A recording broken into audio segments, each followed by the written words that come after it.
क्या आपको पता है कि भारत में भी कभी चीन जैसी ग्रेट वॉल थी, लेकिन फर्क यह था कि यह दीवार विदेशी आक्रमणकारियों को रोकने के लिए नहीं बल्कि भारतीयों को रोकने के लिए बनाई गई थी।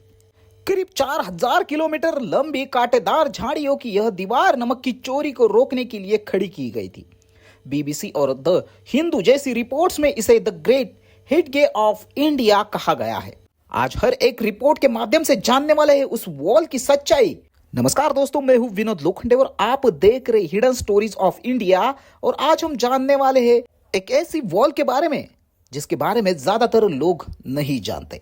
आज हम नमक को साधारण मानते हैं, लेकिन प्राचीन समय से यह जीवन और सत्ता का प्रतीक रहा है। भारत में तो नमक का उत्पादन प्रचुर मात्रा में होता था, लेकिन ब्रिटिश शासन से यही चीज व्हाइट गोल्ड बन गई। ब्रिटिश सरकार ने साल्ट टैक्स लगाकर इसे आम जनता से दूर कर दिया। नेशनल आर्chives के अनुसार यह टैक्स कई परिवारों को बजट पर भारी बोझ था। साल्ट टैक्स से ब्रिटिश सरकार सालाना लाखों पाउंड कमाती थी। इंडियन एक्सप्रेस 2019 में लिखा है कि साल्ट टैक्स गरीबों की सबसे बुनियादी जरूरत पर लगाकर उन्हें गरीब बनाने का हथियार था। यह टैक्स नफरत का कारण बना कि आगे चलकर गांधी ने इसे आजादी की लड़ाई का प्रतीक चुना। यानी हेडगेट सिर्फ दीवार नहीं, एक्सप्लेनेशन का मैनिफेस्टेशन थी। 1850 के दशक में ब्रिटिश अधिकारियों ने नमक की तस्करी को रोकने के लिए एक अजीब विचार अपनाया। उन्होंने कांटेदार पौधों को काबुल की झाड़ियों की एक विशाल दीवार बनाई। रॉय मॉक्सम की किताब द ग्रेट हेडगेट ऑफ इंडिया के अनुसार यह दीवार दुनिया की सबसे कस्टम्स बैरियर थी। आज इसे देखकर लगता है कि शोषण की भी भौतिक सीमाएं बनाई जा सकती है। यह हेडगेट पश्चिमी भारत से शुरू होकर बंगाल तक फैली थी। इसे राजस्थान, हरियाणा, उत्तर प्रदेश और बिहार जैसे राज्यों को काट दिया। बीबीसी की एक रिपोर्ट के अनुसार यह करीब 4000 किलोमीटर लंबी थी, यानी दिल्ली से लंदन की दूरी के बराबर। इतनी लंबी संरचना का नाम आपने अपनी हिस्ट्री बुक्स में शायद ही सुना होगा। यह कोई साधारण बाढ़ नहीं थी। 10-14 फुट ऊंची कांटेदार झाड़ियों को इस तरह लगाया गया कि कोई आदमी या जानवर उसे पार न कर सके। कई जगह पर मिट्टी के बांध और खाई से और मजबूत किया गया। द हिंदू के एक आर्टिकल के मुताबिक ब्रिटिश अधिकारियों का दावा था कि यह इतनी घनी थी कि चिड़िया भी पार नहीं कर सकती थी। ब्रिटिश सरकार ने इसे कस्टम लाइन कहा। हर 30-40 किलोमीटर पर चेक पोस्ट्स बनाए गए, जहां सैकड़ों गार्ड्स तैनात रहते थे। जो भी व्यक्ति नमक लेकर गुजरता उसे टैक्स देना पड़ता था। ब्रिटिश पार्लियामेंट पेपर्स 1877 में इसे दुनिया की सबसे लंबी रेवेन्यू लाइन कहा गया है। भारतीय जनता के लिए हेडगेट नफरत का प्रतीक थी। गांव वाले चोरी छुपे हेडगेट काट कर या आग लगाकर नमक निकालते, लेकिन ब्रिटिश सैनिक इतनी संख्या में थे कि रिबेलियन तुरंत दबा दिया जाता। कैम्ब्रिज यूनिवर्सिटी प्रेस की रिसर्च के अनुसार गांव गांव में साल्ट हेडगेट का जिक्र डर और गुस्से दोनों के रूप से मिलते थे।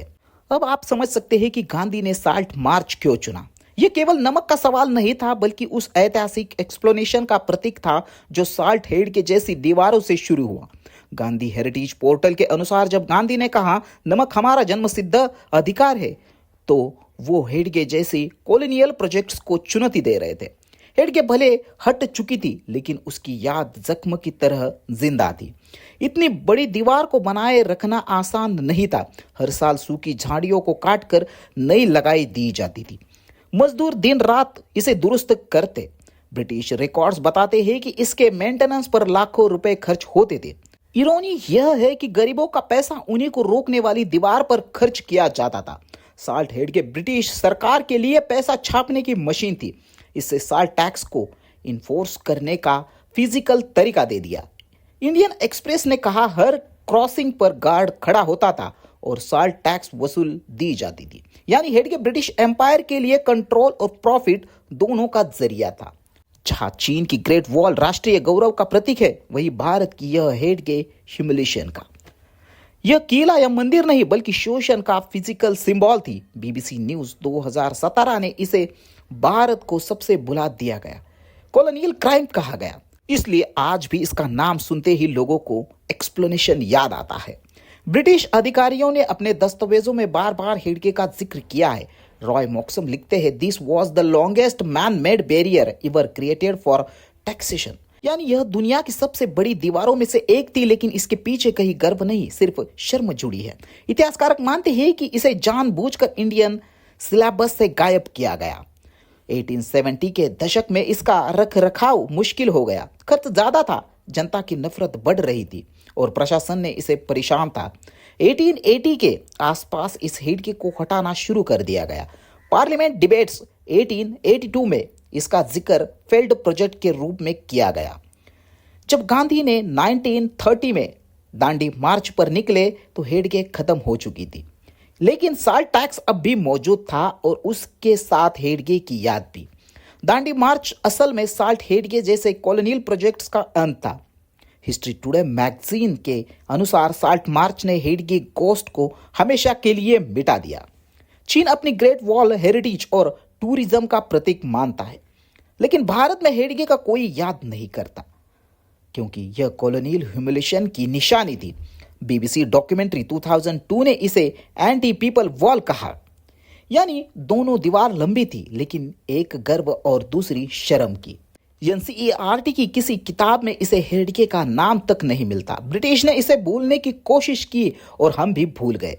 रॉय मॉक्सम लिखते हैं कि जब उन्होंने भारत के लोगों से पूछा तो किसी ने इसका नाम तक नहीं सुना था। यह हमारे इतिहास की सबसे बड़ी भूलों में से एक है।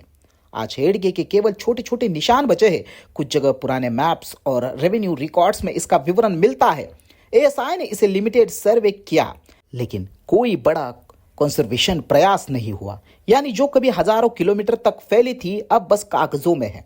द ग्रेट हेडगे हमें यह सिखाती है कि कभी कभी सबसे खतरनाक दीवारों पत्थर की नहीं, बल्कि एक्सप्लेनेशन और पॉलिटिक्स की होती है। हेडगे ने हमें बांटा नहीं, बल्कि हमें और यूनाइटेड किया, क्योंकि हर कोई इस शोषण से पीड़ित था। आज यह हमें कॉलोनिज्म के सबसे कुरूप चेहरे को याद दिलाता है।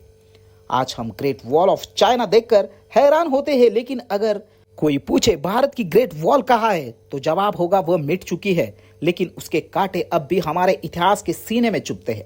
The great hedge of India, दुनिया की सबसे लंबी फॉरगॉटन वॉल, हमें हमेशा कॉलोनियल एक्सप्लेनेशन की याद दिलाती रहेगी। अगर आपने इसके बारे में कुछ सुना है तो कमेंट करके जरूर बताएं। हिडन स्टोरीज ऑफ इंडिया का ये वीडियो आपको अगर इंफॉर्मेटिव लगा हो तो एक लाइक, एक कमेंट और शेयर करना ना भूलिए। तो दोस्तों, अगर आप भी इतिहास से सच में कुछ बातें जानना चाहते हैं तो जरूर सब्सक्राइब करिए हिडन स्टोरीज ऑफ इंडिया को। तो दोस्तों, मिलते हैं अगले इतिहास से जुड़े रहस्य और किस्से के साथ। तब तक के लिए जय हिंद, जय भारत।